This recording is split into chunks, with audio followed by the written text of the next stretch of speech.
दिवस देवीला कोणकोणते फुल अर्पण करायचे किंवा 9 दिवस कोणकोणत्या माळा माता भगवतीला अर्पण करायचे, चला जाणून घेऊया. अहिल्यानगर काळमाता तुळजाभवानी देवस्थान पोखर्डीवरनं मी 9 दिवस आपल्याला कोणती फुलं अर्पण करायचे व या फुलांना गाठी किती असाव्या, म्हणजे 9 दुर्गाची 9 पूजा असते म्हणून 9 फुलं आपल्याला या माळेमध्ये ऍड करायची.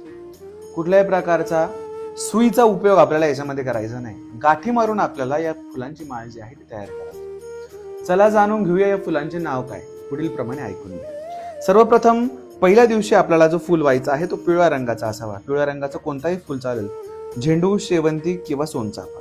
दुसरा दिवस पांढऱ्या रंगाचे फुलं, अनंत, मोगरा, चमेली इत्यादी. तिसरा दिवस निळ्या रंगाचे फुलं, गोकर्ण किंवा कृष्णकमळ.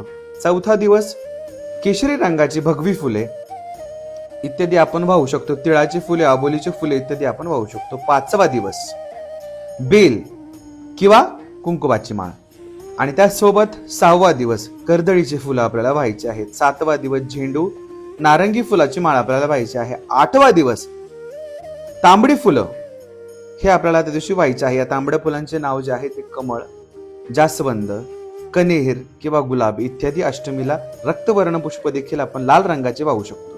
9वा दिवस जो आहे तो आपल्याला कुंकुमार्चनाची माळ जी आहे ती व्हायची आहे किंवा वस्त्रमाला, रक्तमाला जी आहे ती आपल्याला व्हायची आहे किंवा लाल रंगाचे फुलं, झेंडूचे रंग आपण 9व्या माळेच्या दिवशी वाहू शकतो. इत्यादी फुलं, या फुलांनी भगवतीची सेवा केल्याने 9 रात्राच्या 9 दिवसाच्या 9 माळाची सेवा लागते. ओम